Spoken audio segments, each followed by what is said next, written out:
Mamá, todavía tenemos que distribuir todo tu dinero en sobres. Los padres de mi esposa, los hermanos y los primos también van a venir. Entonces, daremos $2,000 a cada uno.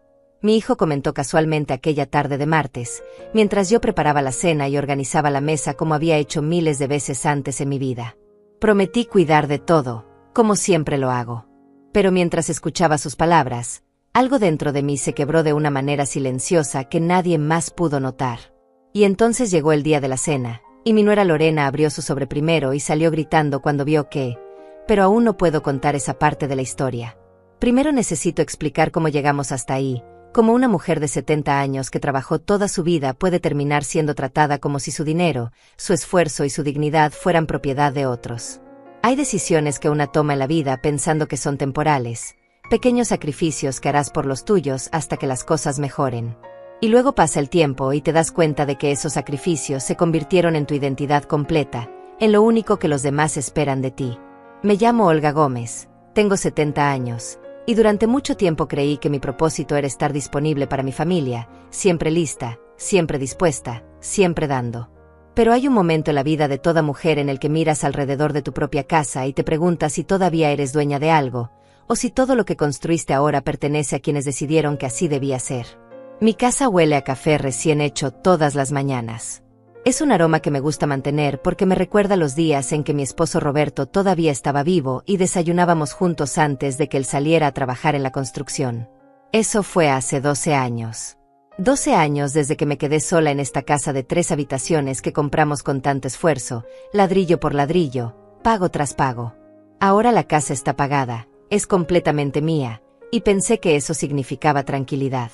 Pensé que después de trabajar 35 años como costurera, después de criar a mi hijo Elías sola durante los últimos años de enfermedad de Roberto, después de pagar cada cuenta sin falta, tendría derecho a un poco de paz. La cocina está limpia como siempre. No soporto el desorden. Hay un mantel de flores sobre la mesa donde desayuno sola cada mañana, viendo por la ventana el pequeño jardín que mantengo con cuidado. Tengo mis rutinas. Lavo la ropa los lunes, voy al mercado los miércoles, visito a mi hermana Romilda los viernes.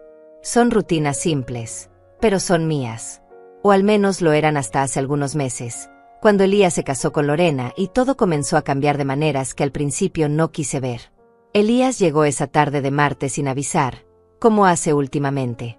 Tiene 42 años y trabaja como supervisor en una empresa de logística. Yo pagué sus estudios técnicos cuando Roberto ya no podía trabajar, vendiendo mis mejores trabajos de costura, tomando encargos extras los fines de semana. Nunca se lo he echado en cara porque eso es lo que hacen las madres, o al menos eso es lo que yo creía que debían hacer. Entró por la puerta trasera usando la llave que le di cuando se mudó de regreso a casa después de su divorcio anterior, hace 5 años. Vivió aquí 3 años completos, sin pagar renta, mientras se recuperaba económicamente. Yo cocinaba para él, lavaba su ropa, lo cuidaba como si todavía fuera un niño. Luego conoció a Lorena y se mudó con ella a un apartamento que yo ayudé a amueblar con $5,000 de mis ahorros. «Hola, mamá», dijo entrando a la cocina donde yo estaba picando verduras para mi cena. «Necesito hablar contigo sobre algo importante». Su tono era casual, demasiado casual para lo que venía después. Yo lo conozco desde que nació, sé leer cada matiz de su voz, cada expresión de su rostro. Cuando usa ese tono ligero y despreocupado, generalmente significa que está a punto de pedirme algo grande, algo que espera que yo acepte sin cuestionarlo. «Dime, hijo», respondí, secándome las manos en el delantal mientras me giraba para mirarlo. Se veía bien, con su camisa de trabajo todavía puesta, el cabello peinado hacia atrás como le gusta. Se parece mucho a Roberto.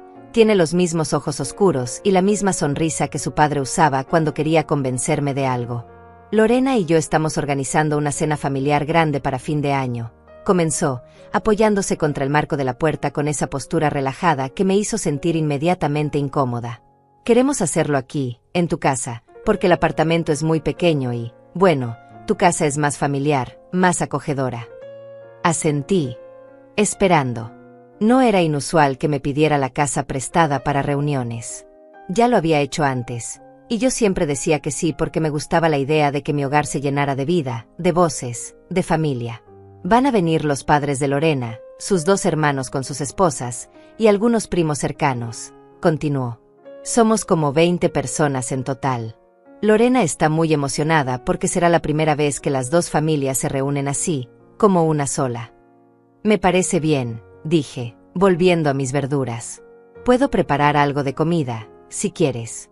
Tengo esa receta de tamales que a tu padre le encantaba, y puedo hacer el pollo en mole que...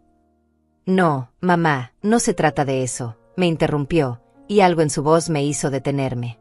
Bueno, sí, sería genial si pudieras ayudar con la comida, pero hay otra cosa.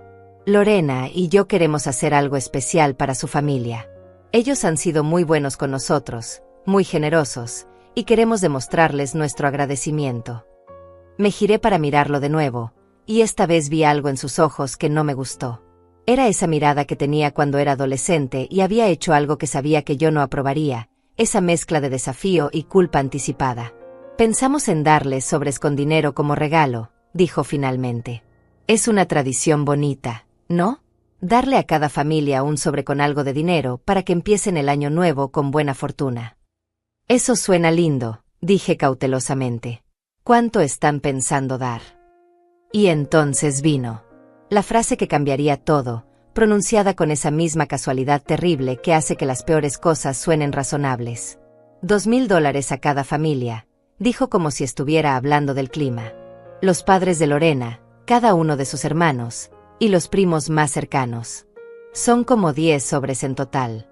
$20,000. El cuchillo resbaló de mi mano y cayó sobre la tabla de cortar con un ruido seco que resonó en el silencio que siguió. $20,000. 2 años de mi pensión. El dinero que había ahorrado trabajando cada día de mi vida adulta, el dinero que guardaba para emergencias médicas, para reparaciones de la casa, para mantener mi independencia en mis últimos años. Elías, comencé, sintiendo como mi voz temblaba a pesar de mis esfuerzos por mantenerla firme. Eso es mucho dinero. Lo sé, mamá, lo sé, dijo rápidamente, acercándose a mí con esa sonrisa persuasiva. Por eso pensé que podríamos hacerlo juntos. Tú y yo. Una contribución de la familia Gómez. Yo pongo 10,000, tú pones 10,000, y lo presentamos como un regalo de todos nosotros. Ahí estaba. La verdad detrás de la visita casual, detrás de la sonrisa y el tono ligero. No venía a pedirme la casa prestada. Venía a pedirme que pagara la mitad de su gesto de generosidad hacia la familia de su esposa. Hijo, dije despacio, eligiendo mis palabras con cuidado, $10,000 es mucho dinero para mí. Es casi toda mi reserva de emergencia. Pero, mamá, piénsalo. Es una inversión en nuestra familia. Los padres de Lorena han sido increíbles con nosotros. Su padre, don Fabiano, me ayudó a conseguir un ascenso en el trabajo. Su madre, doña Cecilia, le regaló a Lorena las joyas de su abuela. Son personas generosas, y nosotros tenemos que estar a la altura. Estar a la altura. Como si mi valor como persona, como madre, como miembro de esta familia, se midiera por cuánto dinero podía entregar cuando me lo pedían. Y además, continuó, ahora con más confianza al ver que yo no había dicho que no inmediatamente. Tú siempre dices que la familia es lo más importante. Esta es nuestra familia ahora. Mamá. Lorena es mi esposa, y sus padres, sus hermanos, todos ellos son parte de nuestra familia también. ¿No querrías que se sintieran bienvenidos? Ahí estaba la trampa perfecta. Si decía que no, estaría rechazando a su familia, siendo egoísta, negándome a compartir cuando siempre había predicado la importancia de la unión familiar. Si decía que sí, estaría entregando la mitad de mis ahorros para impresionar a personas que apenas conocía. Necesito pensarlo, dije finalmente, volviendo a tomar el cuchillo aunque mis manos temblaban demasiado para cortar nada. Claro, mamá, claro, dijo Elías, y ahora sonaba aliviado, como si mi falta de un rechazo inmediato fuera lo mismo que una aceptación. Piénsalo. Pero la cena es en 3 semanas, así que necesitaría saberlo pronto para poder organizarlo sobre sí todo eso. Se fue poco después, besándome la frente como cuando era niño, dejándome sola en mi cocina con el olor del café que ya se había enfriado y el peso de una decisión que sabía que cambiaría algo fundamental en mi vida. Esa noche no pude dormir. Me quedé en la cama mirando el techo, viendo cómo las sombras de los árboles de afuera bailaban contra la pared con cada ráfaga de viento. $20,000. La cifra daba vueltas en mi cabeza como un disco rayado, y con cada vuelta venían los recuerdos de cómo había ganado cada centavo de ese dinero que ahora mi hijo quería que regalara a personas que ni siquiera me conocían. Me levanté a las 3 de la mañana y fui a la cocina a prepararme un té de manzanilla. La casa estaba silenciosa de esa manera particular que solo conocen quienes viven solos, un silencio que no es vacío sino lleno de presencias del pasado. Me senté a la mesa con mi taza caliente entre las manos y dejé que los recuerdos llegaran, porque necesitaba recordarme a mí misma quién era yo antes de convertirme solo en mamá, solo la persona de quien se espera que dé sin límites. Empecé a trabajar como costurera cuando tenía 17 años. Mi madre me llevó al taller de doña Livia Flores, una mujer seria que hacía los mejores vestidos de novia de todo el vecindario. «Aprende este oficio», me dijo mi madre, «porque un oficio en las manos vale más que promesas en el aire». Y tenía razón. Aprendí a coser a mano primero, puntadas tan pequeñas y perfectas que apenas se veían. Luego la máquina, y luego los patrones, y luego el arte de entender qué quería una cliente incluso cuando ella misma no lo sabía. Me casé con Roberto cuando tenía 22 años. Él trabajaba en construcción, era un hombre bueno y trabajador que nunca llegaba borracho a casa y que me trataba con respeto. No éramos ricos, pero tampoco pasábamos hambre. Vivíamos en un apartamento rentado de 2 habitaciones donde las paredes eran tan delgadas que podíamos escuchar a los vecinos discutir cada noche. Cuando nació Elías, yo tenía 25 años y seguía cosiendo desde casa, trabajando mientras el bebé dormía, a veces hasta las 2 o 3 de la mañana para terminar un encargo urgente. Roberto ganaba bien, pero nunca fue suficiente para ahorrar mucho. La vida es cara cuando tienes un hijo que crece rápido y siempre necesita zapatos nuevos, uniformes escolares, útiles, doctores. Yo contribuía con mi costura, y poco a poco fuimos ahorrando. Cada semana, yo guardaba algunos dólares en una lata de galletas que escondía en el fondo del armario. Roberto no sabía de esa lata. No porque desconfiara de él, sino porque sabía que si él veía dinero ahorrado, encontraría alguna razón para gastarlo. Los hombres son así a veces, piensan en el presente, en arreglar el carro o comprar una herramienta nueva, mientras que las mujeres pensamos en el futuro, en el techo que podría gotear, en la enfermedad que podría llegar. Cuando Elías tenía 10 años, Roberto y yo finalmente compramos esta casa. Era pequeña entonces, necesitaba muchas reparaciones, pero era nuestra. Conseguimos un préstamo del banco y yo aumenté mis horas de trabajo, tomando todos los encargos que podía, haciendo vestidos para quinceañeras, trajes para bodas, arreglos simples, todo lo que me pagara. Recuerdo noches enteras cosiendo lentejuelas en un vestido de fiesta, cada lentejuela cosida a mano, mis dedos sangrando por los pinchazos de la aguja, pero sin detenerme porque ese trabajo me pagaría el pago de la hipoteca del mes. Roberto enfermó cuando Elías tenía 19 años. Primero fue el dolor de espalda que no se iba, luego los exámenes, luego el diagnóstico que cambió todo. Cáncer en los huesos, dijeron los doctores, avanzado, inoperable. Le dieron 2 años de vida si tenía suerte. Tuvo 3, pero fueron 3 años de infierno donde dejó de trabajar y yo tuve que mantener la casa sola. Esos fueron los años más duros de mi vida.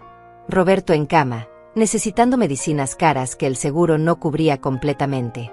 Elías en la universidad técnica, estudiando logística, necesitando libros y transporte y comida. Y yo, cosiendo como una máquina humana, trabajando 16 horas al día, tomando trabajos que otras costureras rechazaban porque eran muy complicados o pagaban muy poco. No importaba. Yo los tomaba todos. Mi hermana Romilda me ayudó cuando pudo. Me traía comida, se quedaba con Roberto cuando yo tenía que salir a entregar trabajos o comprar telas. Pero ella también tenía su propia familia, su propio esposo que no ganaba mucho.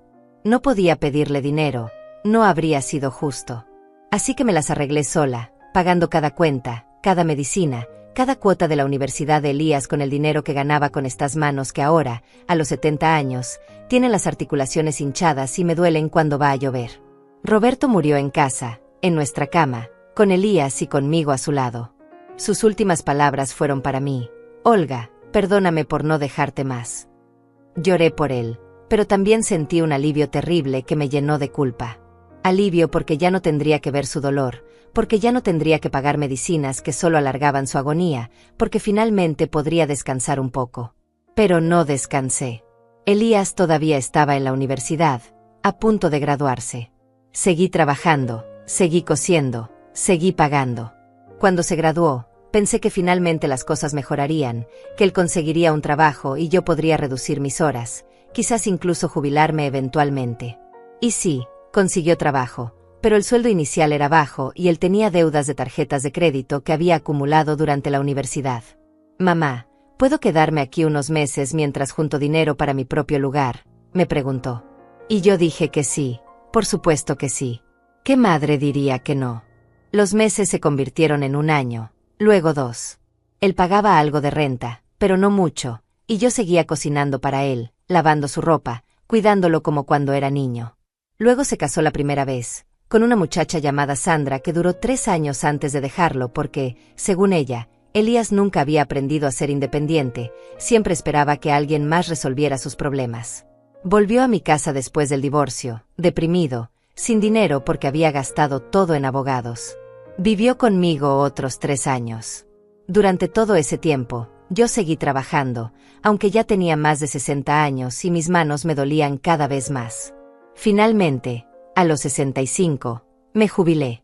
Mi pensión no era grande, $900 al mes, pero la casa ya estaba pagada completamente y yo había aprendido a vivir con poco.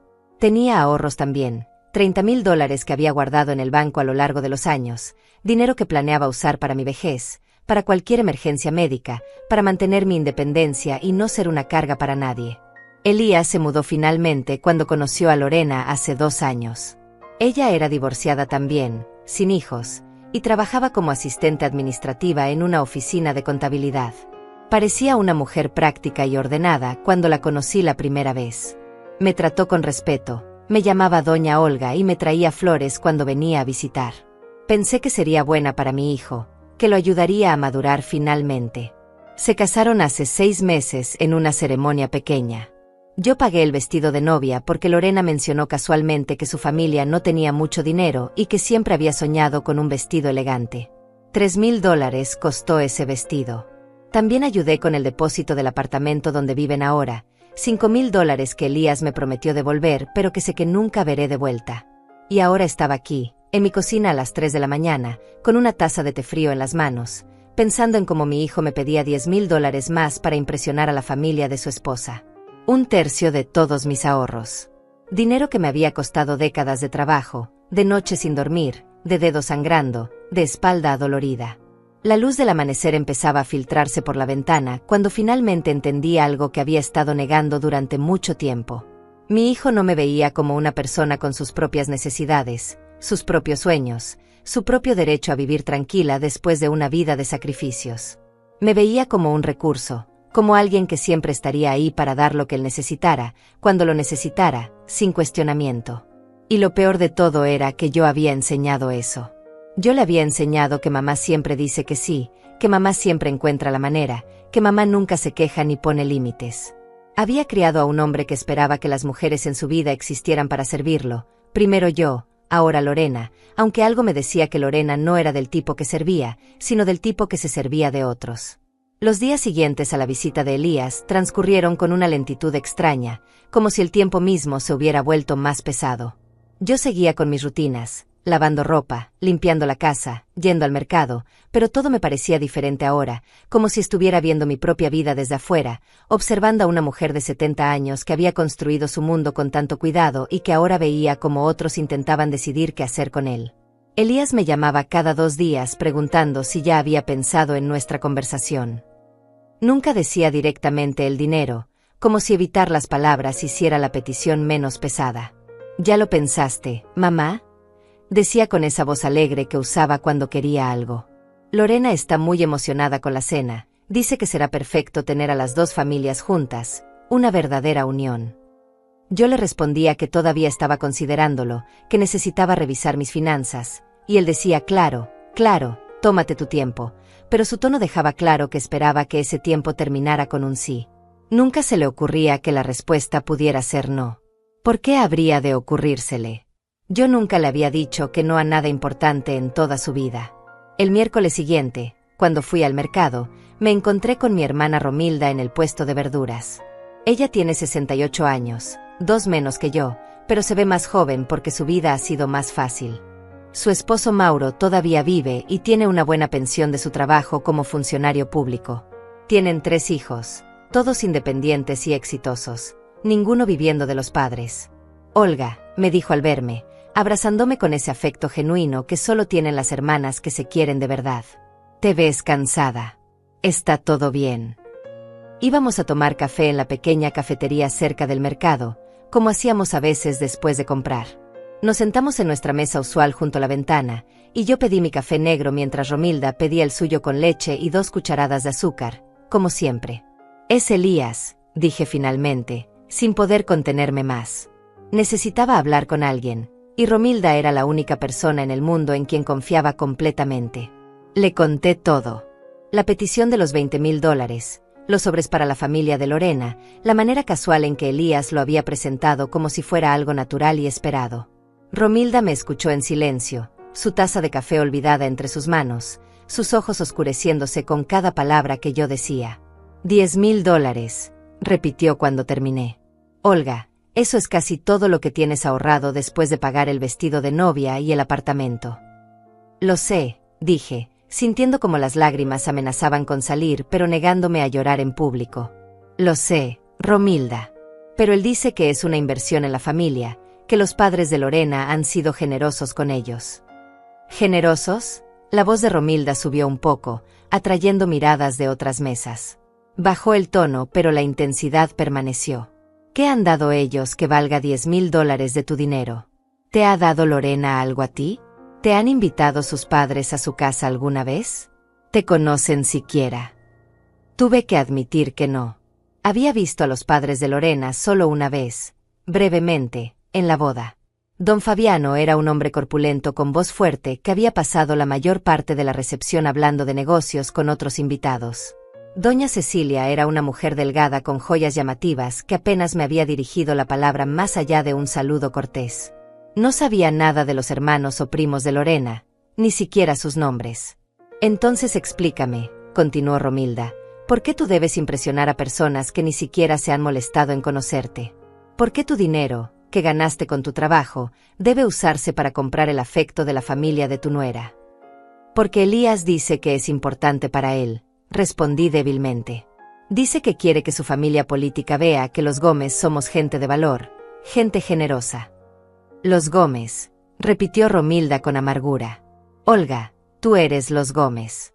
Tú eres la que trabajó 35 años, la que crió sola a su hijo cuando Roberto enfermó, la que pagó la universidad, el apartamento, la boda. Elías lleva el apellido, pero tú eres quien lo construyó. Y ahora él quiere usar tu esfuerzo para verse bien delante de gente que no te conoce ni le importas. Sus palabras me dolieron porque eran verdaderas. Yo había construido el nombre Gómez con trabajo y dignidad, y ahora mi hijo quería comerciar con eso, usar mi dinero para comprarse una reputación que no había ganado por sí mismo. No sé qué hacer, admití. Si digo que no, seré la madre egoísta que no apoya a su hijo. Si digo que sí, me quedo sin mis ahorros y sin nada que me proteja si algo malo pasa. Romilda tomó mi mano sobre la mesa, sus dedos tibios y firmes alrededor de los míos. Olga, escúchame bien. Tú no le debes a Elías tu seguridad futura. Ya le diste su educación, su crianza, un techo sobre su cabeza por años sin cobrarle renta completa. Le diste el depósito de su apartamento y el vestido de boda de su esposa. ¿Cuánto más debes dar antes de que sea suficiente? ¿Cuánto más antes de que tengas derecho a decir, esto es mío y lo necesito para mí? Quería creerle. Quería sentir que tenía derecho a mi propio dinero, a mi propia vida, a mis propias decisiones. Pero había algo más profundo dentro de mí, algo que había sido plantado hace mucho tiempo y había crecido durante décadas de maternidad y sacrificio. Esa voz que decía que las buenas madres dan todo, que el amor se mide en cuanto estás dispuesta a renunciar, que tu valor como mujer está en qué tan útil eres para otros. Esa tarde, cuando volví a casa con mis bolsas del mercado, encontré a Lorena sentada en los escalones de mi entrada. Se levantó cuando me vio llegar, sonriendo con esa sonrisa que había aprendido a desconfiar, demasiado dulce, demasiado estudiada. Doña Olga, dijo, tomando una de mis bolsas como para ayudar. Espero no molestar. Elías me dijo que usted va al mercado los miércoles y pensé en pasar a saludar. No es molestia, dije automáticamente, aunque algo dentro de mí se tensó. Lorena nunca había venido a visitarme sola antes. Siempre llegaba con Elías, siempre se quedaba cerca de él, usando mi hijo como escudo o como intermediario. Entramos a la casa y yo puse las bolsas sobre el mostrador de la cocina. Lorena miró alrededor con esos ojos evaluadores que tienen algunas mujeres, ojos que calculan el valor de cada objeto, que miden los espacios y encuentran maneras de ocuparlos. «¡Qué casa tan bonita!», dijo, aunque lo había dicho antes. «Tan espaciosa.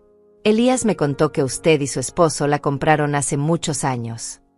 «Hace 40 años», confirmé, sacando las verduras de las bolsas y comenzando a guardarlas en el refrigerador. «La pagamos completamente hace 15 años». «Debe valer mucho ahora», comentó ella con esa casualidad falsa que estaba aprendiendo a reconocer. «Las casas en este vecindario se han valorizado tanto. Una amiga mía vendió una casa similar por casi $300,000 el año pasado». No respondí. Solo seguí guardando las compras, esperando a que llegara el verdadero motivo de su visita. No tuve que esperar mucho. «Doña Olga», dijo finalmente, su voz tomando un tono más suave, más íntimo. «Elías me contó sobre la cena y sobre los sobres. Quiero que sepa cuánto significa para mí que usted esté dispuesta a considerar esto. Mi familia. Bueno, no hemos tenido las mismas oportunidades que otras personas. Mis padres trabajaron muy duro, pero nunca pudieron ahorrar mucho. Ver que la familia de Elías, que usted, está dispuesta a ser tan generosa con ellos, realmente los haría sentir aceptados, ¿sabe? Como si realmente fuéramos una sola familia». Ahí estaba de nuevo. Esa palabra. Familia. Usada como herramienta, como palanca para mover mi voluntad, para hacer que cualquier negativa pareciera un rechazo no solo a dar dinero sino a aceptar a personas, a excluir en lugar de incluir. «Lorena», comencé cuidadosamente, $10,000 es mucho dinero para mí. Es dinero que necesito para emergencias, para mi vejez». «Lo entiendo», dijo ella rápidamente, pero su sonrisa no vaciló. «Créame, lo entiendo. Pero piense en esto como una inversión también. Mis padres tienen muchas conexiones. Mi padre conoce gente en todas partes, gente importante.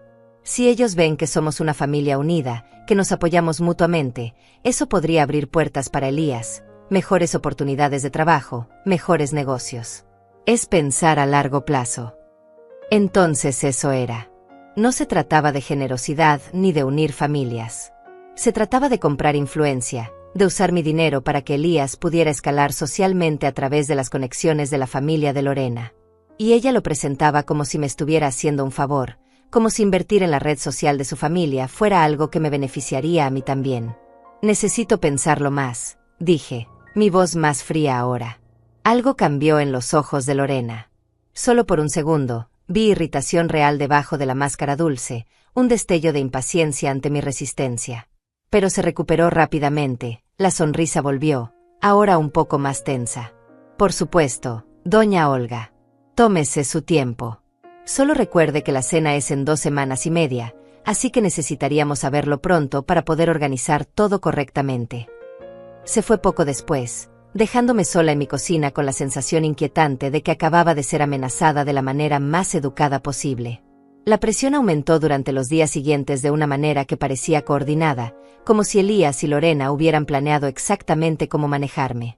Elías me llamaba cada mañana, siempre con alguna nueva razón por la cual los sobres de dinero eran importantes. Un día era porque el padre de Lorena le había conseguido una entrevista para un puesto mejor en otra empresa. Otro día era porque la madre de Lorena estaba enferma y un gesto así les levantaría el ánimo. Siempre algo nuevo, siempre algo diseñado para hacerme sentir culpable si decía que no. Lorena también comenzó a visitarme con más frecuencia, siempre con excusas diferentes. Necesitaba consejos sobre una receta. Quería aprender a coser un botón. Pasaba por el vecindario y pensó en saludar. Pero cada visita terminaba de la misma manera, con algún comentario casual sobre la cena, sobre lo emocionada que estaba su familia, sobre cuánto significaría para ellos ver que eran aceptados por gente de bien como los Gómez. Era una manipulación sutil pero constante, como agua goteando sobre una piedra, diseñada para desgastar mi resistencia hasta que fuera más fácil decir que sí que seguir soportando la presión. Y lo peor era que funcionaba. Sentía como mi determinación se debilitaba con cada llamada, con cada visita, con cada nueva justificación que me daban. El viernes por la noche, una semana después de la petición inicial de Elías, me invitaron a cenar a su apartamento. Solo nosotros tres, dijo Elías por teléfono. Una cena tranquila en familia. Lorena quiere cocinar para ti, le gustaría que probaras algunas de sus recetas. Debí haber sabido que no era solo una cena. Debí haber reconocido la trampa. Pero todavía tenía esa esperanza tonta de que tal vez, solo tal vez, mi hijo realmente quería pasar tiempo conmigo sin agenda oculta. Llegué a las 7 como me habían pedido. El apartamento olía a comida casera, algo con ajo y especias que hacía que mi estómago gruñera a pesar de mi nerviosismo. Lorena abrió la puerta con un delantal puesto y una sonrisa de anfitriona perfecta. Doña Olga, pase, pase. Estoy tan contenta de que haya venido. Preparé pollo en salsa verde, espero que le guste. El apartamento estaba ordenado de una manera que parecía más preparada que natural. Todo en su lugar, velas encendidas en la mesa, música suave de fondo. Era una escena diseñada para hacerme sentir bienvenida, para ablandar mis defensas. Elías salió de la habitación en ese momento, también sonriente, también demasiado alegre. Me besó en la mejilla y me guió hacia el sofá. Siéntate. Mamá, ¿quieres algo de tomar? Tenemos vino, jugo, agua con gas. Agua está bien, dije, sintiéndome incómoda en mi propia incomodidad. Esta era mi familia, mi hijo. ¿Por qué me sentía como si estuviera en territorio enemigo? La cena estuvo buena. Lorena sabía cocinar, tenía que admitirlo. Hablamos de cosas triviales durante la comida, el clima, las noticias, un programa de televisión que Elías había visto. Todo muy normal, muy casual. Pero yo podía sentir la tensión debajo de la conversación, como una corriente eléctrica esperando para hacer contacto. Llegó después del postre, mientras tomábamos café. Elías y Lorena intercambiaron una mirada, y entonces supe que había llegado el momento para el cual me habían invitado realmente. Mamá, comenzó Elías, poniendo su taza sobre la mesa con cuidado estudiado. Lorena y yo necesitamos hablar contigo sobre algo importante. Aquí venía. Me preparé internamente, apretando mi propia taza entre mis manos. Ya tomamos la decisión final sobre la cena, continuó. Será aquí, en tu casa como te dijimos, el día 28 de diciembre. Hemos estado organizando todo, y bueno, necesitamos tu respuesta definitiva sobre los sobres. No era una pregunta, era una declaración. Ya habían decidido, ya habían planeado, y ahora solo estaban esperando que yo confirmara lo que ellos ya habían asumido que haría. Mira, dijo Lorena, inclinándose hacia adelante con expresión seria, sé que $10,000 es mucho dinero. Lo entendemos, de verdad. Pero hemos estado pensando en cómo hacer esto más fácil para ti. Esperé, porque sabía que venía más. ¿Qué te parecería si en lugar de darte solo el crédito verbal por la contribución, ponemos tu nombre en los sobres? Sugirió ella como si estuviera ofreciendo algo generoso. Cada sobre dirá, de la familia Gómez, con tu nombre incluido. Así todos sabrán que esto viene de ti también, que eres parte importante de esta familia unida. Me quedé mirándola, tratando de procesar lo que acababa de escuchar. Estaban ofreciéndome el privilegio de que mi nombre apareciera en los sobres que contenían mi propio dinero, como si eso fuera algún tipo de compensación, como si el reconocimiento público hiciera que perder $10,000 fuera menos doloroso. Y hay otra cosa, añadió Elías rápidamente, como si quisiera aprovechar mi silencio antes de que pudiera protestar. Los padres de Lorena quieren conocerte mejor.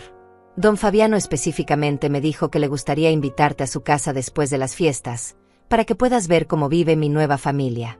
¿No te parece lindo? Están haciendo un esfuerzo real por incluirte.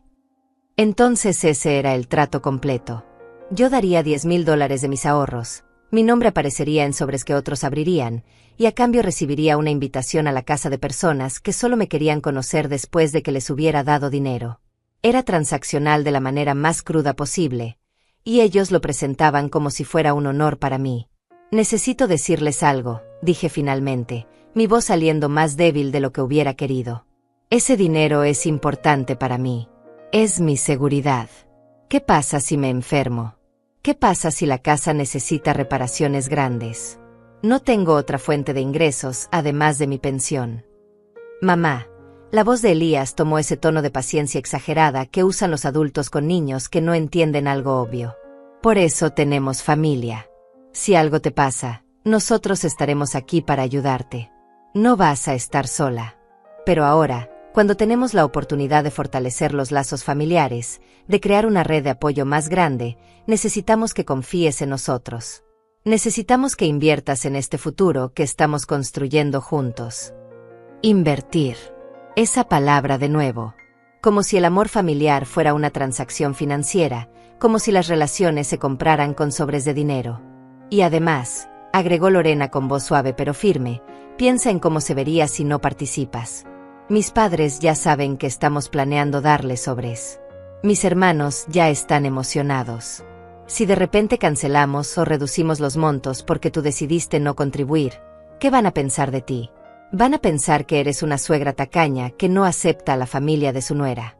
¿Realmente quieres empezar esa relación así? Ahí estaba.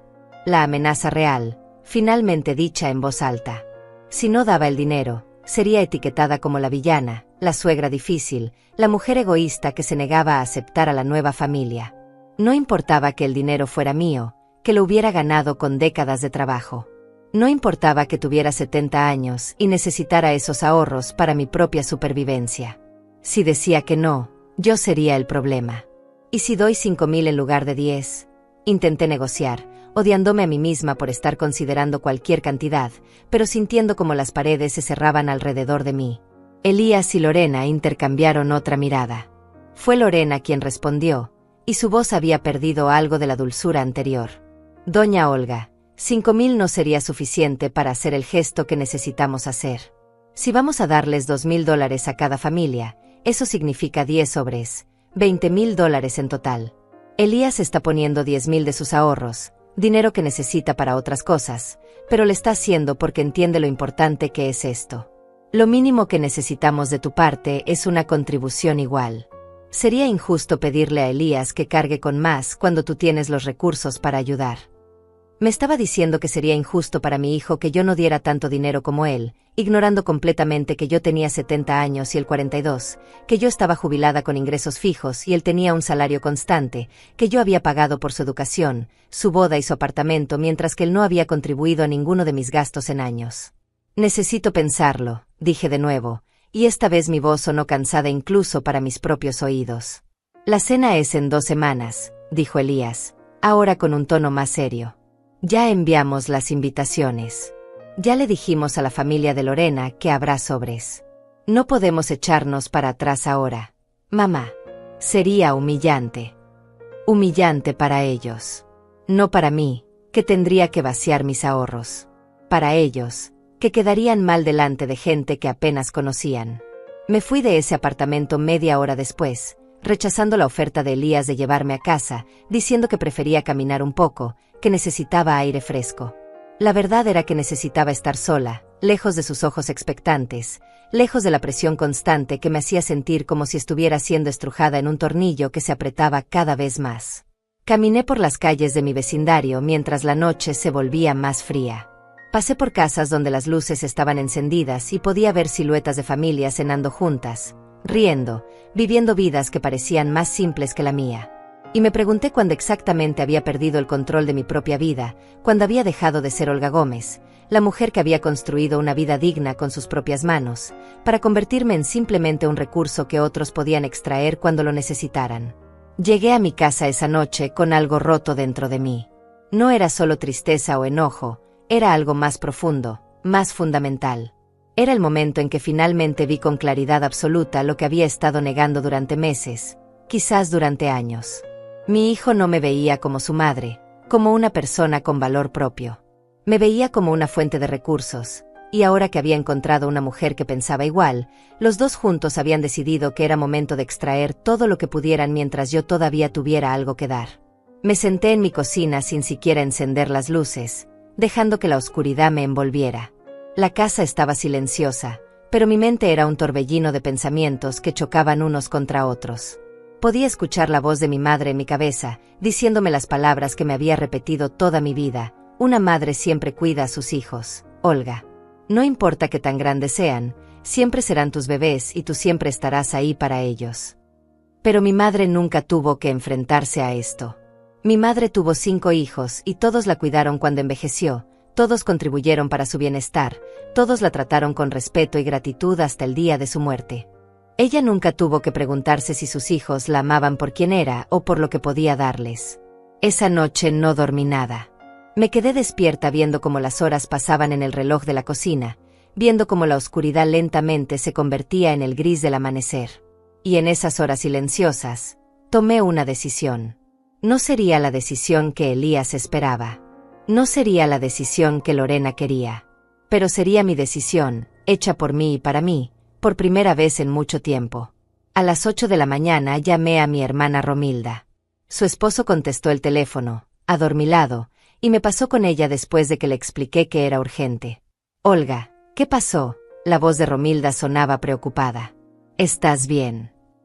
Necesito que me des el número de Mauro, dije. Mauro era el sobrino de Romilda, hijo de su hermano mayor que había muerto hace años. Mauro era abogado, especializado en derecho familiar y herencias. Lo había visto pocas veces en reuniones familiares, pero siempre me había parecido un joven serio y honesto. ¿Mauro? ¿Para qué necesitas un abogado, Olga? Romilda sonaba ahora completamente despierta y alarmada. Necesito protegerme, dije simplemente.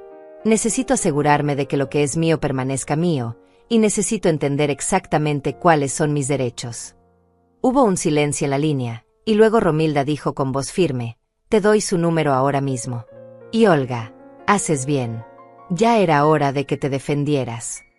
Llamé a Mauro una hora después, desde mi casa, con una taza de café que no había tocado enfriándose junto a mí. Él contestó al tercer timbre, su voz profesional pero amable. Tía Olga, dijo cuando le expliqué quién era. Siempre me había llamado tía, aunque técnicamente yo era su tía por matrimonio con Romilda. Qué gusto escucharla. Romilda me envió un mensaje diciendo que podría llamarme. ¿En qué puedo ayudarla? Le conté todo. No con emoción, no con lágrimas, sino con los hechos fríos y claros.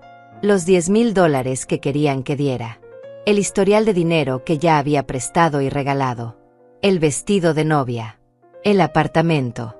Los años que Elías vivió conmigo sin pagar renta completa. La presión constante, las visitas calculadas, las manipulaciones sutiles. Mauro me escuchó sin interrumpir.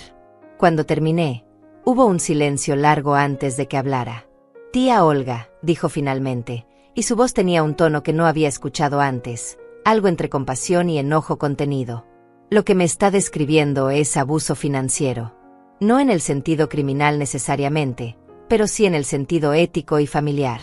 Están usando su relación con usted para manipularla y extraer recursos que usted necesita para su propia seguridad. Escuchar esas palabras dichas en voz alta por alguien más, especialmente por un abogado que entendía estas cosas profesionalmente, fue como recibir permiso para sentir lo que había estado sintiendo pero negando. No estaba siendo egoísta. No estaba siendo mala madre. Estaba siendo abusada. ¿Qué puedo hacer?, pregunté, y mi voz se quebró por primera vez. Primero, dijo Mauro con firmeza, necesita decir que no. Claramente, definitivamente, sin ambigüedad. No les debe ese dinero, no tiene obligación de dárselo, y tiene todo el derecho de negarse. Si digo que no, me convertirán en la villana, dije. Dirán que soy egoísta, que no acepto a la familia de Lorena, que soy una mala suegra. Que lo digan, respondió Mauro sin vacilar. Las opiniones de ellos sobre usted no cambian la realidad de que ese es su dinero, ganado con su trabajo, y usted lo necesita para su vejez. ¿Tiene otros hijos que puedan cuidarla si se enferma? ¿Tiene otra fuente de ingresos si sus ahorros se agotan? No, admití. Solo tengo a Elías. Y mis ahorros. Entonces proteja sus ahorros, dijo Mauro. Porque claramente no puede contar con Elías para protegerla a usted. Tía Olga, ¿puedo preguntarle algo personal? La casa donde vive, está solo a su nombre. Sí, dije. Roberto y yo la compramos juntos, pero cuando él murió quedó solo a mi nombre. Bien. Eso es bueno. ¿Y sus cuentas bancarias están solo a su nombre también? Sí, todas. Perfecto. Manténgalo así. No agregue a Elías a ninguna cuenta, no importa qué razón le dé. No firme ningún documento que le presente sin que yo lo revise primero. Y si en algún momento él sugiere que sería más fácil si su nombre estuviera en la escritura de la casa, rechácelo inmediatamente y llámeme. La conversación continuó por casi una hora. Mauro me explicó mis derechos, me habló sobre cómo proteger mis activos, me dio estrategias para mantener límites firmes. Y al final, me dijo algo que cambió mi perspectiva completamente. Tía Olga, usted ha sido una madre generosa toda su vida. Ha dado y dado hasta que dar se convirtió en su identidad. Pero hay una diferencia entre generosidad y ser explotada. La generosidad viene de la abundancia y se da con alegría. Lo que le están pidiendo es una extracción, están tomando de su necesidad para satisfacer su codicia. No es lo mismo. Y usted no solo tiene el derecho, sino la responsabilidad de protegerse. Porque si usted se queda sin recursos, ¿quién la cuidará? Elías. Después de demostrar que solo le interesa lo que puede sacar de usted. Colgué el teléfono con algo nuevo creciendo dentro de mí. No era enojo exactamente, aunque había enojo ahí. Era determinación. Era claridad. Era la sensación de finalmente, después de 70 años de poner a otros primero, tener permiso para pensar en mí misma. Pero todavía no estaba lista para confrontar a Elías directamente. Necesitaba tiempo, necesitaba pensar, necesitaba un plan. Porque una cosa era decidir que no daría el dinero, y otra completamente diferente era averiguar cómo manejar las consecuencias de esa negativa. Los días siguientes fueron extraños. Por fuera, todo seguía igual. Respondía a las llamadas de Elías con vaguedades, diciéndole que todavía estaba pensando, que necesitaba revisar algunos números. Cuando Lorena aparecía en mi puerta con sus visitas calculadas, le ofrecía té y conversaba educadamente mientras por dentro me preguntaba cómo no había visto antes lo transparentes que eran sus intenciones. Pero por dentro, algo fundamental había cambiado. Ya no me sentía atrapada. Me sentía despierta. Pasaba las noches en mi cocina con una libreta que había sacado de un cajón, escribiendo números. No solo los $10,000 que querían ahora, sino todo. Cada centavo que le había dado a Elías en los últimos 10 años. El dinero para sus tarjetas de crédito cuando salió de la universidad. Los 3 años de comida y servicios cuando vivió conmigo después de su primer divorcio sin contribuir completamente. Los 5,000 para el apartamento. Los 3,000 del vestido de novia. Los pequeños préstamos que nunca fueron devueltos, 200 aquí, 500 allá, cantidades que él había pedido con promesas de devolución que nunca se materializaron. El total me dejó sin aliento. $42,000 en los últimos 10 años. Casi el doble de lo que había logrado ahorrar después de pagar la casa completamente. Si hubiera guardado todo ese dinero, si hubiera dicho que no aunque fuera la mitad de las veces, tendría más de $70,000 en el banco ahora.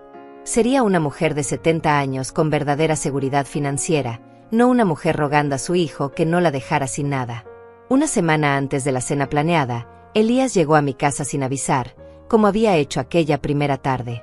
Pero esta vez traía algo con él, una caja mediana de cartón que dejó sobre mi mesa de cocina con una sonrisa que intentaba ser entusiasta pero que se veía tensa.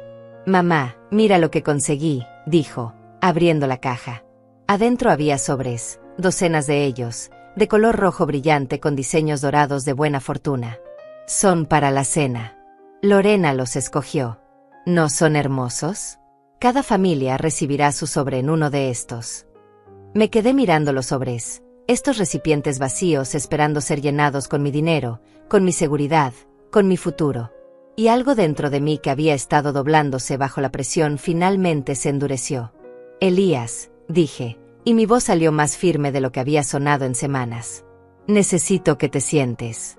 Tenemos que hablar». Algo en mi tono hizo que su sonrisa vacilara. Se sentó lentamente en la silla frente a mí, dejando los sobres a un lado. «No voy a darte los $10,000», dije claramente, sin preámbulos, sin suavizar las palabras. Las había ensayado en mi cabeza 100 veces, y ahora finalmente las estaba diciendo en voz alta. El silencio que siguió fue absoluto.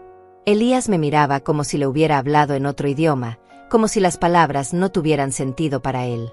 «¿Qué?», dijo finalmente. «Mamá, no entiendo». Ya acordamos esto. Ya hicimos los planes. La familia de Lorena ya sabe que habrá sobres. No acordamos nada, respondí, manteniendo mi voz calmada aunque mi corazón latía con fuerza. Tú anunciaste tus planes y asumiste que yo participaría. Nunca me preguntaste realmente si yo quería hacerlo. Me dijiste que lo haría. Pero es familia, tartamudeó, y pude ver confusión genuina en su rostro, como si realmente no pudiera comprender por qué yo diría que no. Es importante para mí, para mi matrimonio, para mi futuro. ¿Y qué hay de mi futuro?, pregunté. ¿Qué hay de mi seguridad? Elías, tengo 70 años. No tengo otra fuente de ingresos más que mi pensión. Esos ahorros son lo único que me protege si me enfermo, si la casa necesita reparaciones, si algo sale mal. ¿Entiendes lo que me estás pidiendo que arriesgue? Pero yo te cuidaría, dijo, y ahora había un tono casi infantil en su voz, como si estuviera ofendido de que yo dudara de él. Si algo te pasa, yo estaría aquí para ti. No te dejaría sola. Como has estado aquí hasta ahora, dije, y por primera vez permití que algo del dolor y la decepción que sentía se filtrara en mi voz. Elías, en los últimos 10 años te he dado más de $40,000. Calculé cada centavo anoche. $42,000 exactamente, entre préstamos que nunca devolviste, regalos, pagos que hice por ti. Y en todo ese tiempo, ¿cuántas veces me preguntaste cómo estaba yo? ¿Cuántas veces te ofreciste a ayudarme con algo sin que yo te lo pidiera primero? Vi cómo su rostro cambiaba, pasando de la confusión a algo más oscuro. Sus mandíbulas se apretaron. Entonces esto es lo que es, dijo, su voz volviéndose fría. Llevas la cuenta de todo lo que me has dado, como si fuera una deuda. Como si un hijo le debiera a su madre cada centavo que ella gasta en él. No llevo la cuenta para cobrártela, dije, sintiendo como las lágrimas amenazaban pero negándome a llorar. La llevo para recordarme a mí misma que he dado suficiente. Que he sido generosa suficiente. Que ahora tengo derecho a decir, esto es mío y lo necesito. ¿Sabes qué? Elías se levantó bruscamente, la silla raspando contra el piso con un sonido áspero. Lorena tenía razón sobre ti. Dijo que probablemente dirías que no, que siempre has sido controladora con el dinero, que te gusta tener poder sobre mí manteniéndome dependiente de ti. Las palabras me golpearon como bofetadas. Entonces Lorena había estado hablando de mí así, pintándome como la villana manipuladora cuando todo lo que yo había hecho era dar y dar hasta quedarme casi sin nada. Si eso es lo que piensas, dije, mi voz temblando ahora, si crees que soy controladora por querer mantener mis propios ahorros para mi propia vejez, entonces claramente no me conoces en absoluto. Y tal vez tú no conoces lo que es construir un matrimonio nuevo, lo que es intentar impresionar a una familia política que puede abrir puertas para mí, respondió Elías, su voz subiendo de volumen. Pensé que lo entenderías. Pensé que querrías ayudarme a tener éxito. Pero supongo que tu comodidad es más importante que mi futuro. Mi comodidad, repetí, casi riendo por lo absurdo de la frase. ¿Llamas comodidad a querer tener dinero para medicina si me enfermo? ¿Llamas comodidad a no querer terminar mis días en la pobreza después de trabajar 35 años? Elías tomó la caja de sobres de la mesa, sosteniéndola contra su pecho como si fuera algo precioso que yo estaba tratando de robarle. Encontraré el dinero en otro lado, dijo fríamente. Pediré un préstamo si es necesario. Pero quiero que sepas que Lorena y su familia van a saber exactamente por qué los sobres son más pequeños de lo planeado. Van a saber que mi madre se negó a ayudar. Elías, lo llamé mientras se dirigía a la puerta, pero no se detuvo. Se fue dejando la puerta abierta, y yo me quedé sola en mi cocina escuchando el sonido de su carro arrancando y alejándose. Me senté de nuevo en mi silla, mis piernas temblando demasiado para mantenerme de pie. Había hecho lo correcto. Lo sabía en mi mente. Mauro me lo había confirmado. Romilda estaría orgullosa de mí. Pero en ese momento, sentada sola en mi cocina con el eco de las palabras crueles de mi hijo todavía resonando en el aire, no se sentía como una victoria. Se sentía como una pérdida, como si al proteger mi dinero hubiera perdido a mi hijo. Pero tal vez, pensé mientras las lágrimas finalmente comenzaban a caer, tal vez ya lo había perdido hace mucho tiempo, y solo ahora estaba reconociendo esa verdad. Los días después de mi confrontación con Elías fueron los más silenciosos que había experimentado en mucho tiempo. No llamó. No vino a visitarme. Era como si hubiera dejado de existir para él, y supongo que en cierto sentido así era. Había dejado de ser útil, entonces ya no había razón para mantener el contacto. Esa realización dolía más de lo que había anticipado, pero también me daba claridad. Mi hijo no me amaba incondicionalmente. Me amaba condicionalmente, dependiendo de lo que yo pudiera hacer por él. Romilda vino a visitarme 3 días después, trayendo comida casera y su presencia reconfortante. Se sentó conmigo en la cocina mientras yo le contaba lo que había pasado, como había dicho que no, como Elías había reaccionado con ira y acusaciones. «Hiciste lo correcto», dijo mi hermana con firmeza, tomando mi mano sobre la mesa. «Lo sabes, ¿verdad? Hiciste exactamente lo correcto». «Entonces, ¿por qué me siento tan mal?», pregunté, y mi voz se quebró. «¿Por qué siento como si hubiera perdido a mi hijo?». «Porque duele descubrir que la persona que creíamos que era nuestro hijo no es quien realmente es», respondió Romilda con suavidad. «Duele ver que lo que pensábamos que era amor era solo interés. Pero Olga, mejor saberlo ahora que después de que te hubiera dejado sin nada». Tenía razón, lo sabía. Pero eso no hacía que doliera menos. 2 días después, el teléfono sonó. Era un número que no reconocí, pero contesté de todos modos. «Doña Olga», era la voz de Lorena, pero sonaba diferente, más controlada, más fría. «Soy Lorena. Necesito hablar con usted sobre la situación». «No hay situación que discutir», dije, preparándome para otra ronda de manipulación. «Ya le dije a Elías mi decisión». «Lo sé», respondió ella, y pude escuchar algo calculador en su tono. «Y entienda, doña Olga, que respeto su decisión. Es su dinero. Pero hay consecuencias para las decisiones, y creo que debería estar consciente de ellas antes de que sea demasiado tarde para reconsiderar». «Consecuencias», repetí, sintiendo como algo se tensaba en mi estómago. «Mire, seré directa con usted porque creo que merece honestidad», dijo Lorena, y su voz ahora era completamente diferente de la dulzura que había usado en todas nuestras interacciones previas. Esta era la voz real, la que había estado escondida debajo de toda esa actuación. «Elías está devastado. Se siente traicionado por usted. Y yo, como su esposa, tengo que protegerlo de personas que le causan dolor, incluso si esa persona es su propia madre». «¿Le causo dolor porque no le doy mi dinero?», pregunté, incrédula. «Le causa dolor porque le demuestra que su madre no confía en él, que no cree en su futuro, que prefiere acumular dinero que probablemente ni siquiera usará antes de morir en lugar de invertir en la felicidad de su propio hijo». La voz de Lorena era como hielo ahora. «Y eso me dice mucho sobre qué tipo de madre ha sido usted realmente». Sentí la rabia subir en mi pecho, caliente y poderosa. «No sabes nada sobre qué tipo de madre he sido. Trabajé 35 años para darle a Elías todo lo que necesitaba. Pagué su educación, lo mantuve en mi casa, lo ayudé una y otra vez. Y ahora se lo está echando en cara», interrumpió Lorena. «Como si él le debiera algo por hacer lo que se supone que hacen los padres. Como si criar a su propio hijo fuera un favor que él debe reembolsar». «Eso no es lo que estoy haciendo», protesté, pero Lorena no había terminado. «Mire, doña Olga, voy a ser muy clara. Elías y yo tenemos nuestra propia familia ahora. Una familia que nos apoya, que cree en nosotros, que está dispuesta a hacer sacrificios por nuestro bien. Mi padre ya le ofreció a Elías un préstamo para cubrir los sobres que usted se negó a ayudar a pagar. Ve. Así es como actúa la familia real. Y cuando mi familia vea que nosotros tuvimos que pedir prestado porque la madre de Elías se negó a ayudar, bueno, van a tener opiniones sobre eso». «Que tengan las opiniones que quieran», dije, encontrando mi propia firmeza. «No me conocen, y aparentemente tampoco les importa conocerme. Solo les importa mi dinero». Hubo un silencio, y cuando Lorena habló de nuevo, su voz tenía un filo que me heló. «Tiene razón en algo, doña Olga. No la conocemos. Y después de esto, no tenemos mucho interés en conocerla. Pero quiero que entienda algo muy claramente. Soy la esposa de Elías ahora. Él me escucha a mí.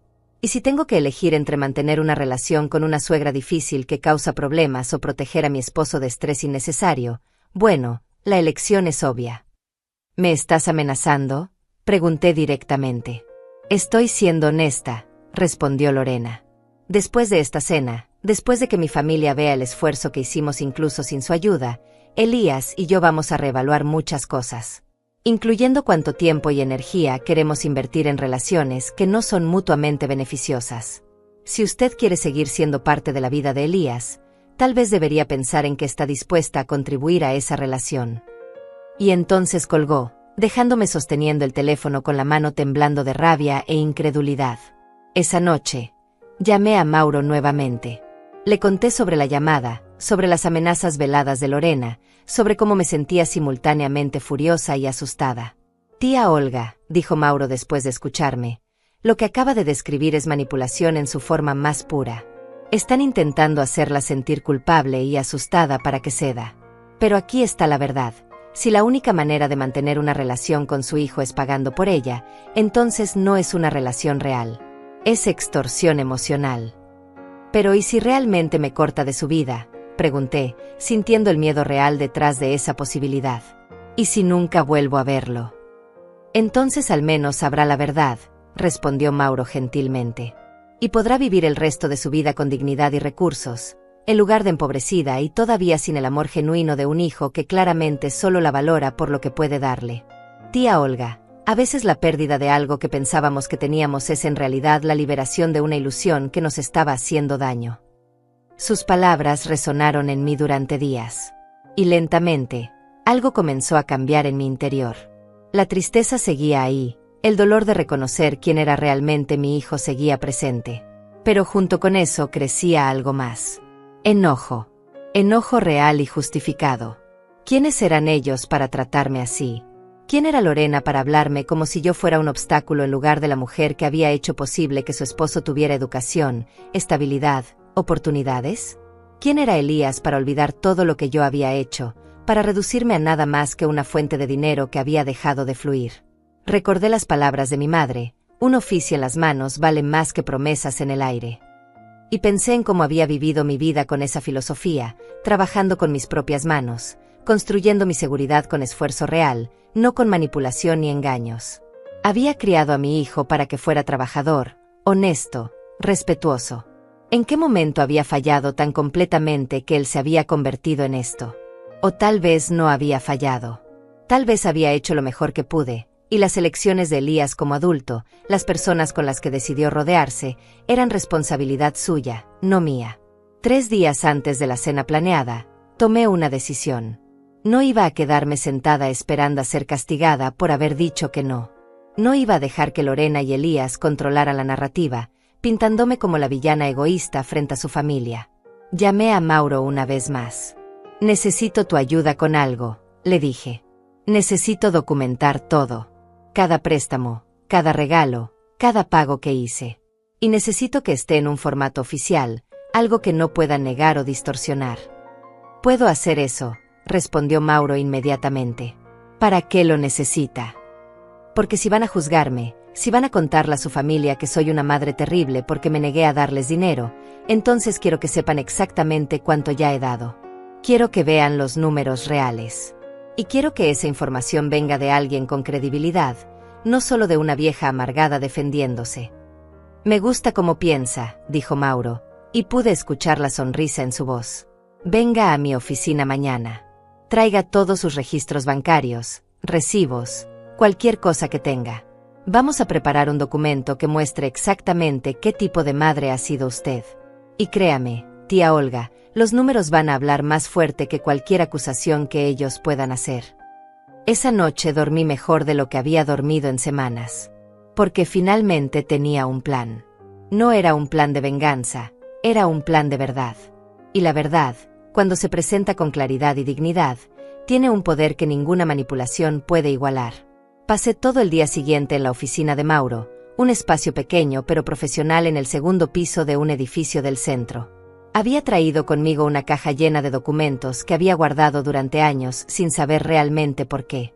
Recibos, extractos bancarios antiguos, notas escritas a mano de préstamos que le había hecho a Elías, copias de cheques. Mi naturaleza ordenada, esa misma que Elías había llamado controladora, ahora se convertía en mi mejor aliada. Mauro revisó cada documento con cuidado profesional, tomando notas, haciendo cálculos en su computadora. Cada tanto levantaba la vista con expresiones que iban de la sorpresa a algo que parecía tristeza o indignación contenida. Tía Olga, dijo después de 2 horas de trabajo, esto es más de lo que pensaba. Mucho más.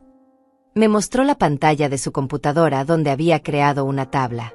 Ahí estaban todos los números, organizados por año y categoría. Préstamos directos. Pagos hechos por mí en nombre de Elías. Renta no cobrada durante los años que vivió conmigo. El valor del vestido de novia. El depósito del apartamento. Pequeños regalos que se sumaban a miles de dólares. $58,200, leyó Mauro.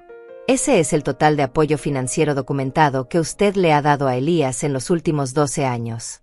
Y esto no incluye cosas que no tienen recibo, como comida, servicios, transporte.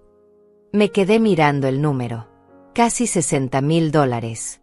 Si hubiera guardado ese dinero, si hubiera dicho que no aunque fuera la mitad de las veces, sería una mujer rica a los 70 años. Podría viajar, hacer reparaciones en la casa sin preocupación, tener una vejez completamente segura. En lugar de eso, había invertido todo en un hijo que ahora me llamaba egoísta por negarme a dar más.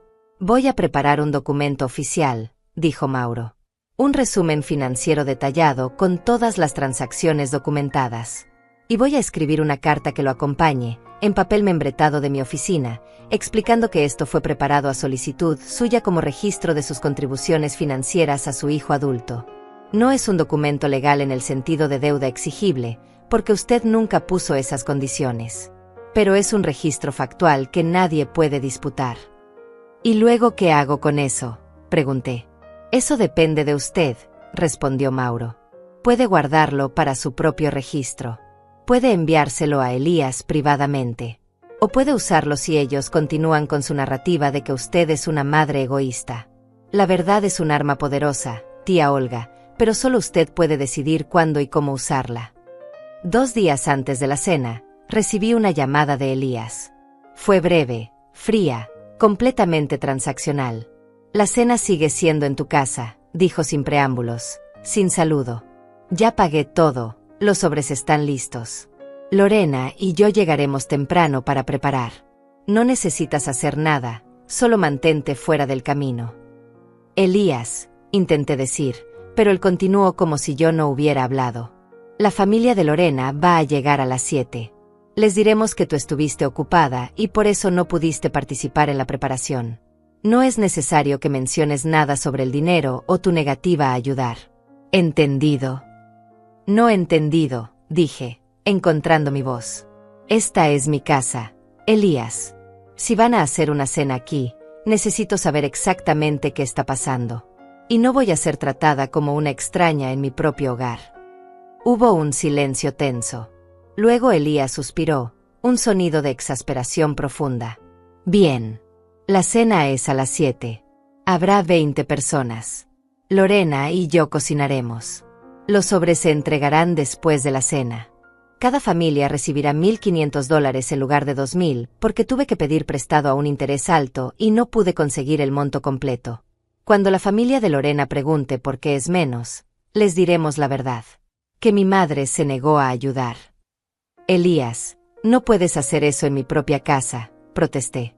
No voy a permitir que me humilles frente a extraños. Entonces tal vez no deberías estar ahí, dijo él fríamente.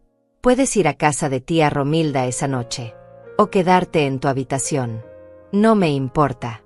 Pero esto va a suceder, con o sin ti. Y colgó, dejándome temblando de rabia e incredulidad. Iban a usar mi casa, mi espacio, para humillarme. Para pintarme como la villana frente a personas que no me conocían y que ya habían sido preparadas para verme bajo la peor luz posible. Llamé a Romilda inmediatamente, contándole lo que Elías había dicho. Su respuesta fue inmediata y furiosa. No puedes dejar que hagan eso, Olga. Es tu casa. Puedes negarles el acceso si quieres. Pero entonces confirmaría todo lo que dicen de mí, respondí. Que soy difícil, controladora, que rechazo a su nueva familia. Oh, dijo Romilda lentamente, puedes estar ahí. Puedes estar presente, digna, preparada. Y si ellos deciden convertirte en el tema de conversación, Bueno, entonces tendrás tu oportunidad de presentar tu propia verdad. Esa noche tomé una decisión final. No iba a esconderme. No iba a huir de mi propia casa. Estaría presente en esa cena. Y si Elías y Lorena decidían exponer públicamente mi supuesta falta de generosidad, entonces yo expondría la verdad completa. Había vivido 70 años siendo educada, siendo complaciente, tragándome mis palabras para mantener la paz. Pero había un límite para todo. El día de la cena llegó con un cielo gris que amenazaba lluvia. Me levanté temprano, me vestí con cuidado, eligiendo un vestido simple pero elegante en color vino, uno que Roberto me había regalado años atrás y que siempre me hacía sentir segura. Me peiné el cabello con cuidado, me puse los aretes de perlas que habían sido de mi madre. Me miré al espejo y vi a una mujer de 70 años que había trabajado toda su vida, que había dado todo lo que tenía, y que ahora estaba preparada para defenderse. En mi bolso guardé el documento que Mauro había preparado. 3 páginas impresas con números claros, fechas específicas, el total imposible de ignorar. No planeaba sacarlo a menos que fuera absolutamente necesario. Pero estaba ahí, esperando, como un escudo contra las mentiras que sabía que vendrían. Elías y Lorena llegaron a las 4 de la tarde, cargando bolsas de comida y cajas de decoraciones.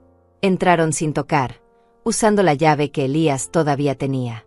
Ninguno de los dos me saludó directamente. Lorena me miró una vez, sus ojos evaluadores, y luego comenzó a dar órdenes como si esta fuera su casa. Elías, pon las bebidas en el refrigerador. Necesitamos mover esta mesa más cerca de la ventana. ¿Dónde están tus manteles buenos, doña Olga? Los que tienes en la mesa no van a servir. Me quedé parada en mi propia cocina viendo cómo transformaban mi espacio, cómo colgaban decoraciones baratas, cómo reorganizaban mis muebles sin pedir permiso.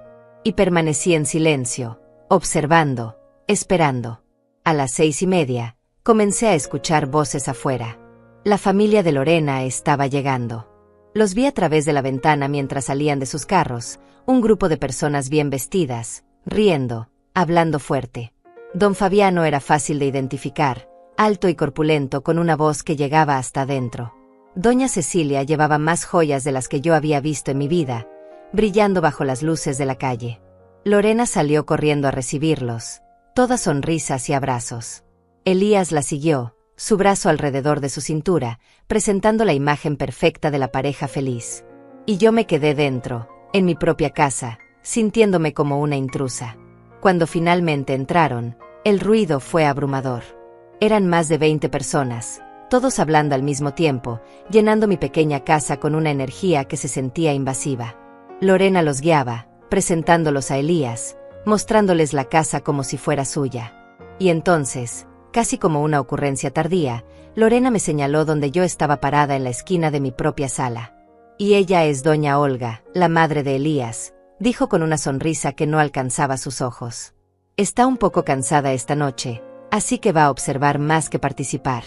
Pero está contenta de tenernos aquí, ¿verdad, doña Olga? Todos los ojos se volvieron hacia mí. Don Fabiano me dio un asentimiento breve. Doña Cecilia me miró de arriba abajo con una expresión que claramente decía que había sido informada sobre mí y no le gustaba lo que había escuchado. Los demás simplemente me ignoraron, volviéndose hacia las conversaciones más interesantes. Me senté en una silla junto a la ventana, observándolos llenar mi casa con su presencia, comer la comida que Elías y Lorena habían preparado con dinero prestado, reír y celebrar como si esto fuera algún tipo de victoria. Y esperé, porque sabía que el verdadero momento todavía no había llegado. Los sobres todavía no habían sido distribuidos. Y cuando lo fueran, cuando Elías hiciera su anuncio sobre por qué contenían menos de lo prometido, entonces finalmente sería mi momento para hablar. La cena transcurrió con una lentitud dolorosa. Yo permanecí sentada en mi silla junto a la ventana, observando cómo estos extraños llenaban mi casa con su ruido y su presencia. Nadie me dirigió la palabra directamente después de esa presentación inicial. Era como si hubiera sido categorizada y descartada, la madre problemática que mejor mantener a distancia. Finalmente, después de que los postres fueron servidos y las conversaciones comenzaron a calmarse, Elías se puso de pie. Tenía en sus manos una bandeja con los sobres rojos brillantes, cada uno con un nombre escrito en caligrafía dorada. El momento había llegado. «Familia», comenzó Elías, y su voz tenía ese tono ensayado que reconocí de sus presentaciones de trabajo. Lorena y yo queremos agradecerles por estar aquí esta noche, por aceptarnos como pareja, por recibirnos en su familia. Para nosotros significa todo tener este apoyo. Lorena se paró junto a él, su mano en su brazo, sonriendo con esa sonrisa perfecta que había practicado tanto. Como muestra de nuestro agradecimiento y nuestro compromiso con esta nueva familia que estamos construyendo juntos, continuó Elías, queremos entregarles estos sobres. Es una tradición de buena fortuna, y esperamos que simbolice el futuro próspero que todos compartiremos. Comenzó a llamar nombres, entregando sobres a cada familia. Don Fabiano y doña Cecilia recibieron los suyos primero, abriéndolos con sonrisas expectantes. Vi cómo don Fabiano contaba el dinero discretamente, sus cejas subiendo ligeramente. $1,500. Menos de lo que les habían prometido, pero aún así una cantidad significativa. ¡Qué generosos!, dijo doña Cecilia, aunque su tono sonaba ligeramente decepcionado. Aunque pensé que habías mencionado una cantidad diferente, Lorena. Y ahí estaba. La apertura que Elías y Lorena habían estado esperando. Vi cómo intercambiaban una mirada, y entonces Elías tomó un respiro profundo. Sí, bueno, dijo, y ahora su voz tenía un tono de disculpa estudiada. Habíamos planeado dar más, pero lamentablemente no pudimos conseguir todo el financiamiento que esperábamos. Mi madre, quien originalmente había acordado contribuir con la mitad del dinero para los sobres, cambió de opinión en el último momento. El silencio que siguió fue absoluto. Todas las miradas se volvieron hacia mí, algunas confundidas, otras claramente juzgándome. Lorena agregó su propia contribución al momento, su voz suave pero lo suficientemente alta para que todos escucharan. Fue difícil para nosotros. Tuvimos que pedir prestado a un interés alto para poder hacer esto. Pero queríamos que esta noche fuera especial, sin importar las circunstancias.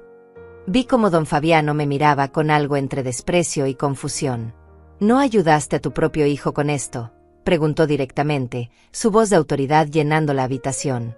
Y ese fue el momento.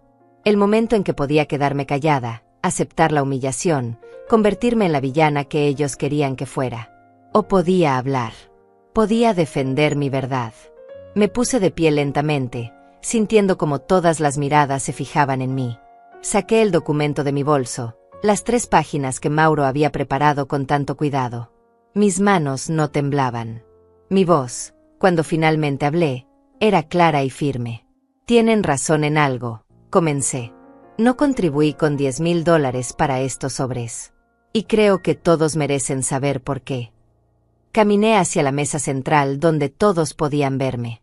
Elías había palidecido, Lorena me miraba con ojos de advertencia, pero yo ya había cruzado el punto de no retorno.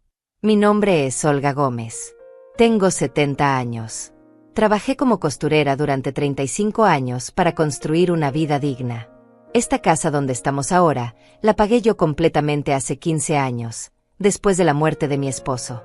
Cada ladrillo, cada ventana, cada mueble que ven aquí fue pagado con mi trabajo. Abrí el documento en la primera página. En los últimos 12 años, le he dado a mi hijo Elías un total de $58,200. Esto está documentado aquí, con fechas, cantidades y propósitos. Levanté el papel para que pudieran ver los números, las columnas organizadas, el sello oficial de la oficina de Mauro en cada página. $3,000 para pagar sus tarjetas de crédito cuando salió de la universidad. 2 años de renta gratis cuando vivió conmigo después de su primer divorcio, valorado en $1,200 mensuales, $26,400 en total. $5,000 para el depósito del apartamento donde vive ahora con Lorena. $3,000 para el vestido de novia de Lorena hace 6 meses. Y múltiples préstamos pequeños que nunca fueron devueltos, sumando otros miles. El silencio ahora era diferente. Era el silencio de personas procesando información que contradecía completamente la narrativa que les habían contado. Mi pensión es de $900 al mes. Continué, mi voz ganando fuerza. Después de dar casi $60,000 a mi hijo adulto, me quedan $20,000 en ahorros. Ese es mi colchón de seguridad para emergencias médicas, para reparaciones de la casa, para mantener mi independencia en mi vejez. Y cuando mi hijo me pidió que diera la mitad de eso para impresionar a una familia que no me conoce, que nunca se ha molestado en conocerme, dije que no. Vi cómo don Fabiano intercambiaba miradas con su esposa. Vi cómo algunos de los hermanos de Lorena comenzaban a verse incómodos. No dije que no porque sea egoísta, mi voz ahora temblaba, pero no de miedo, sino de emoción contenida durante demasiado tiempo. Dije que no porque a los 70 años, después de una vida de trabajo y sacrificio, finalmente entendí que tengo derecho a proteger mi propia seguridad. Que no le debo a nadie la obligación de empobrecer mi vejez para financiar gestos de generosidad que ni siquiera son para mí. Me volví hacia Elías, quien no podía mirarme a los ojos. Te di todo lo que tenía durante 42 años. Te di mi juventud, mi energía, mi dinero, mi tiempo. Y cuando finalmente dije, esto es suficiente, necesito guardar algo para mí, me llamaste egoísta. Me acusaste de ser controladora. Me convertiste en la villana. Lorena intentó interrumpir, su voz aguda. Doña Olga, esto no es apropiado. No es el momento ni el lugar. No es apropiado, la interrumpí, volviéndome hacia ella. No es apropiado defender mi propia reputación en mi propia casa después de que ustedes dos me usaran como excusa por sus propias decisiones financieras imprudentes. Ustedes eligieron pedir prestado a intereses altos para impresionar a su familia. Yo no los obligué a hacer eso. Ustedes eligieron prometer cantidades de dinero que no tenían. Yo no hice esas promesas. Y ahora quieren que yo cargue con la culpa de sus propias elecciones. Don Fabiano se aclaró la garganta, y cuando habló, su voz había perdido algo de su autoridad anterior. Señora Gómez, dijo lentamente, nadie nos dijo nada sobre esto. Nos dijeron que usted había acordado ayudar y luego se había retractado. No sabíamos que ya había contribuido tanto durante todos estos años. Porque no les convenía que lo supieran, respondí. Era más fácil pintarme como la suegra tacaña que como la madre que ha dado más de lo que debía y finalmente tuvo que poner límites. Vi cómo doña Cecilia le susurraba algo a su esposo. Vi cómo los hermanos de Lorena comenzaban a verse entre ellos con expresiones incómodas. La narrativa estaba cambiando, y Lorena lo sabía. Esto es ridículo, dijo Lorena, su máscara de dulzura completamente desaparecida ahora. Elías, no vamos a quedarnos aquí escuchando a tu madre convertirnos en villanos. Le dimos una oportunidad de ser parte de esta familia y ella eligió el dinero sobre las relaciones. No, dije firmemente. Elegí mi seguridad sobre ser explotada. Hay una diferencia enorme, aunque ustedes se nieguen a verla. Elías finalmente encontró su voz, y sonaba pequeña, defensiva. Mamá, estás exagerando. Todo lo que te pedimos fue. Todo lo que me pediste fue que te diera un tercio de mis ahorros de vida después de ya haberte dado casi $60,000, lo interrumpí. Y cuando dije que no, me castigaste. Me humillaste. Intentaste convertirme en un ejemplo de mala madre frente a extraños. En mi propia casa. El silencio que siguió fue incómodo, pesado. Entonces don Fabiano se levantó, guardando su sobre de dinero en su bolsillo. Cecilia, creo que es momento de irnos, dijo con voz cansada. Miró a Lorena con una expresión que no era exactamente desaprobación, pero tampoco era apoyo. Hija, creo que tú y Elías tienen cosas que resolver. Y nosotros no deberíamos estar en medio de esto. Papá, espera, comenzó Lorena, pero su padre ya estaba caminando hacia la puerta. Doña Cecilia lo siguió, y gradualmente, el resto de la familia hizo lo mismo. Algunos me miraron con algo parecido a la comprensión al salir. Otros simplemente parecían incómodos, ansiosos por escapar de una situación que se había vuelto demasiado real, demasiado cruda. En menos de 10 minutos, mi casa estaba vacía excepto por Elías, Lorena y yo. Lorena miraba la puerta por donde su familia había desaparecido, su rostro una máscara de furia contenida. Elías simplemente miraba el suelo, incapaz de enfrentarme. Arruinaste todo, dijo Lorena finalmente, su voz temblando de rabia. ¿Estás feliz? ¿Te sientes mejor ahora? Me siento honesta, respondí calmadamente. Por primera vez en mucho tiempo, me siento honesta. Lorena agarró su bolso y se dirigió a la puerta. Vámonos, Elías. No tenemos que quedarnos aquí y soportar esto. Pero Elías no se movió inmediatamente. Se quedó parado ahí, mirando el documento que yo todavía sostenía en mis manos, viendo los números que no podía negar. «Mamá», dijo finalmente, y su voz sonaba perdida, como la de un niño. «Yo no sabía que tú. No me di cuenta de que había sido tanto». «¿Por qué nunca preguntaste?», respondí suavemente. «Porque para ti, yo siempre estaba ahí, siempre dando, y nunca te detuviste a pensar si yo tenía algo más que dar. Nunca te preguntaste qué me estaba costando a mí». «Elías». «Ahora», gritó Lorena desde la puerta. «Y mi hijo, mi único hijo a quien había dado todo, eligió». Se giró y siguió a su esposa fuera de mi casa, dejándome sola entre los restos de la cena, los platos sucios, las decoraciones baratas que colgaban de mis paredes. Me senté lentamente en mi silla, sintiendo el agotamiento de la confrontación lavarse sobre mí. Pero junto con el agotamiento había algo más. Había paz. Había dignidad. Había la certeza de que había hecho lo correcto, que había defendido mi verdad, que había protegido lo que era mío. La casa estaba desordenada, necesitaría horas para limpiar todo. Pero era mi casa, comprada con mi trabajo, y nadie podría quitármela. Tenía mis $20,000 en el banco, mi seguridad intacta. Tenía mi dignidad, finalmente recuperada después de años de doblarme bajo expectativas injustas. Y si el costo de esa dignidad era la relación con un hijo que solo me valoraba por lo que podía darle, entonces tal vez esa relación nunca había valido lo que yo pensaba que valía. Me levanté y comencé a limpiar, guardando los platos, quitando las decoraciones, devolviendo mi casa a su estado normal. Y mientras trabajaba, pensé en mi madre, en sus palabras sobre el trabajo honesto y las promesas vacías.